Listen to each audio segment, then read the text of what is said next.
Salut, c'est Steve, j'espère que vous allez bien. Aujourd'hui, on va voir ensemble comment débloquer des émotions qui restent coincées à l'intérieur de soi.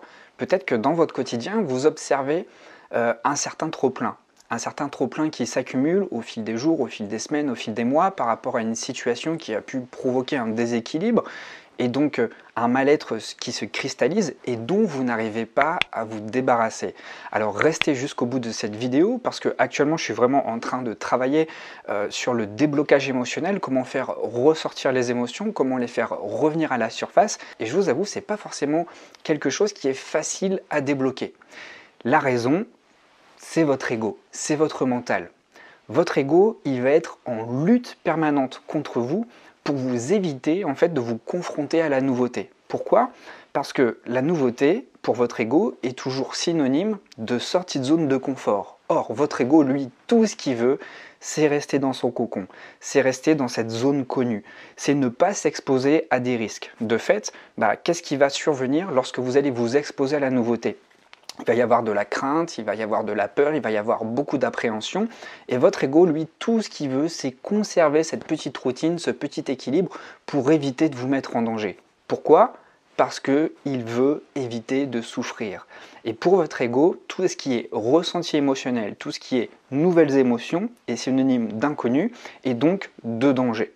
Alors, si vous avez du mal justement à vous réinventer, si vous avez du mal à vivre de nouvelles choses, à vous ressentir autrement, c'est justement parce que vous êtes bloqué dans ces situations routinières qui vous empêchent de vous exposer à de nouvelles choses, à de nouvelles situations de vie et donc à de nouveaux ressentis. Donc pour cela, il faut bien réaliser que nous sommes des êtres multidimensionnels. Vous n'êtes pas qu'un travailleur, vous n'êtes pas qu'un amant, vous n'êtes pas qu'un parent, vous n'êtes pas qu'un élève par exemple, vous n'êtes pas qu'un créateur, vous n'êtes pas qu'un artiste. Vous êtes tous ces éléments à la fois. Et le problème, c'est que on a tendance à trop s'identifier à une ou deux facettes de notre personnalité. Je prends l'exemple, si par exemple vous êtes père ou mère de famille et que vous allez travailler tous les jours, vous allez simplement vous identifier à ces deux facettes. Au travail, j'ai ma casquette de travailleur et à la maison, j'ai ma casquette de parent. Mais il y a d'autres casquettes à côté. Votre casquette d'enfant, votre casquette d'artiste, votre casquette de créateur, votre casquette de sportif. Qu'est-ce que vous en faites? Qu'est-ce que vous en faites? Est-ce que vous vous les appropriez? Et c'est justement parce qu'on a trop tendance à omettre toutes ces facettes de notre personnalité qu'on s'interdit de vivre d'autres situations et donc de vivre de nouvelles sensations, de nouvelles émotions et donc on rate des occasions de se ressentir autrement. Pourtant, toutes ces facettes, elles représentent des ressources en soi. C'est des ressources qui nous permettent, en mettant la lumière sur ces différentes facettes, de s'explorer autrement, de ressentir autrement, et puisque je me ressens autrement, je peux m'explorer avec un regard différent. Je peux avoir accès à différentes parties de moi qui vont faire naître la prise de conscience de nouvelles ressources, parce que en explorant ma casquette de sportif, je me rends compte que finalement j'ai bien plus de ressources physiques que je ne le pensais. Lorsque j'explore ma casquette d'artiste, je me rends compte que finalement j'ai beaucoup plus de créativité que je ne pouvais le penser avant, et donc ça me permet de vivre des choses autrement, de me ressentir autrement, et de faire appel à des compétences, à des ressources et à des ressentis nouveaux. Ça, votre ego, il va tout faire pour vous bloquer, parce que votre ego, en fait, il veut vous éviter que vous soyez confronté à l'échec. Et dès lors qu'on s'engage dans quelque chose de nouveau, il y a toujours cette peur de l'échec, cette peur de l'appréciation qu'on a soi-même par rapport à soi et à son travail, la peur du regard des autres, la peur d'être jugé tout simplement. Et donc, on fait tout, en général, pour rester dans son petit cocon, dans ses petites habitudes, pour éviter d'être confronté à l'échec. Alors, ce que je vous propose, c'est de mettre en place un exercice. Un exercice où vous allez pouvoir, par exemple, dans un premier temps, répertorier toutes les facettes de votre personnalité.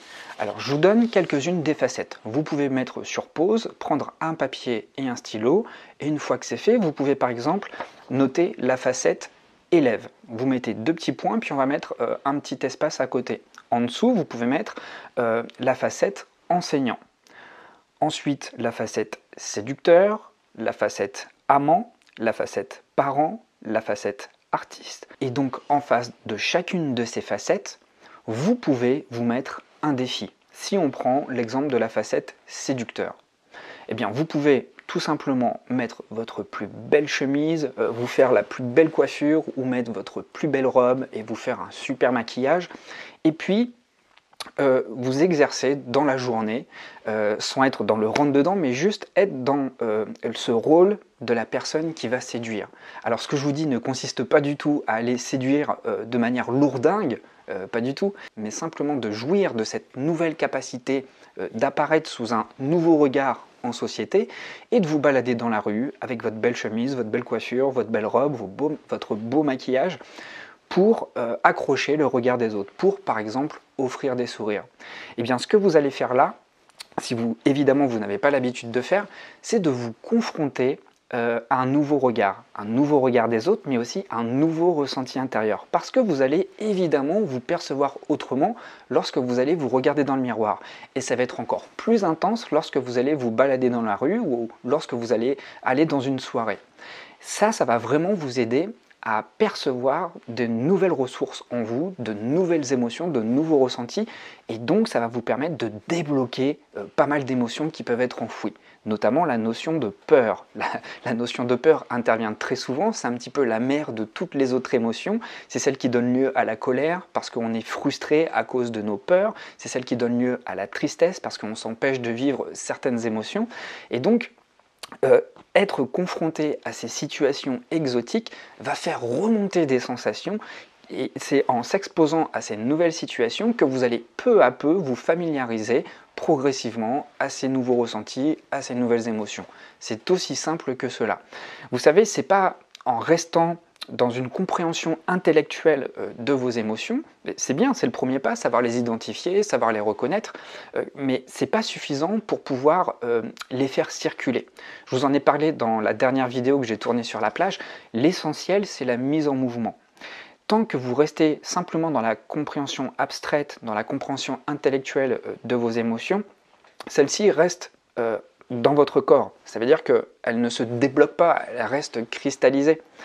Il est important de faire intervenir le corps dans une dimension de mouvement pour fluidifier, pour faire vivre ses émotions et faire circuler tout ça. Comme je vous l'ai déjà précédemment dit, ce qui fait que l'on se sent équilibré, ce qui fait que l'on ressent de la joie et du bonheur, c'est pas uniquement ressentir des sensations légères comme la joie. Il faut vraiment assimiler notre équilibre émotionnel à une salade de fruits. Une salade de fruits, elle est composée de plein de fruits différents. S'il n'y avait simplement que des abricots ou que des ananas, ça ne s'appellerait plus une salade de fruits, mais plutôt une monodiète. Et je vous assure que même si on aime un aliment, mais qu'on le mange en monodiète ad vitam aeternam, on va finir par se dégoûter de cet aliment. Et bien pour les émotions, c'est pareil. Si vous souhaitez vous sentir plus heureux, si vous souhaitez vous sentir plus léger, eh bien, n'essayez pas de viser uniquement la seule émotion de joie, d'enthousiasme ou d'extase. Soyez ouvert à toutes les émotions parce que c'est la diversité de toutes ces émotions ressenties qui va donner un goût à toutes vos expériences, qui va apporter de la diversité émotionnelle. Exactement comme dans un plat. C'est la composition de différents aliments qui donnent un équilibre et qui créent cette alchimie gustative. Et bien pour vos émotions, c'est exactement la même chose. Sans la tristesse, sans la colère, sans la peur, vous ne pouvez pas apprécier la joie. Et c'est justement le rôle de ces émotions que sont ces émotions à basse vibration, comme la tristesse, la colère ou la peur. Évidemment, ce sont des émotions qui vous font sentir lourd, ce sont des émotions extrêmement énergivores qui vous bouffent beaucoup d'énergie. Et si vous ne vous laissez pas traverser par celle-ci en vous exposant à différentes situations, vous n'arriverez pas à vous alléger. Et c'est donc le but de ces émotions-là, c'est de toujours vous amener vers un état de joie. Parce que la joie, c'est votre essence première. Mais pour accéder à cette essence première, il faut accéder, en tout cas il faut laisser circuler toutes ces autres émotions en vous pour pouvoir accéder à l'émotion de joie. Donc, Ce que je vous propose vraiment, c'est de jouer à travers ces différentes facettes. Je vous ai donné la facette du séducteur, mais il y a bien d'autres facettes. Vous pouvez utiliser cette facette du sportif. Moi, je ne suis pas un féru de sport, mais là, depuis que je suis arrivé dans ce nouveau contexte en Bretagne, ça va faire 3 semaines, un mois, je fais du sport tous les jours, sans essayer d'avoir la rigueur d'une discipline olympique, mais au moins, je me mets en mouvement tous les jours, je vais courir tous les jours. Quand je ne vais pas courir, je fais du yoga ou je fais des étirements, mais en tout cas, j'accorde un temps de présence suffisamment important à mon corps pour m'exposer à différentes situations et donc à différents ressentis.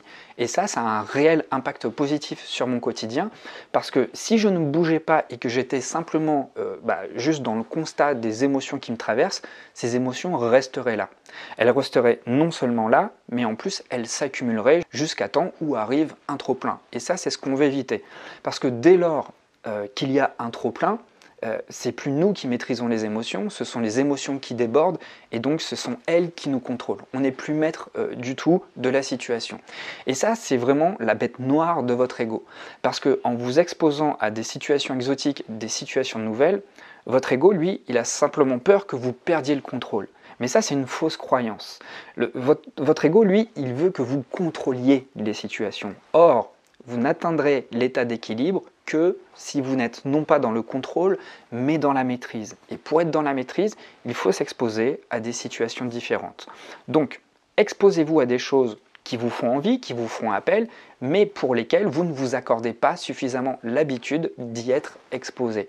C'est en faisant cela que vous allez vous ouvrir à la vie, au mouvement, et que vous allez pouvoir entamer des cercles vertueux, c'est-à-dire laissez ressentir cette énergie positive qui vous donnera davantage confiance, davantage envie de vous exposer toujours plus à de nouvelles situations. C'est comme ça qu'on sort des états dépressifs, c'est comme ça qu'on sort d'une certaine forme de léthargie, c'est comme ça qu'on arrive à nouveau à s'ouvrir au monde, c'est comme ça qu'on arrive à nouveau à créer de nouvelles relations, parce que simplement on s'inscrit dans le mouvement de la vie, les émotions ne sont plus bloquées, elles circulent, on est beaucoup plus à l'aise avec soi à l'intérieur et beaucoup plus à l'aise avec les événements imprévus de l'extérieur.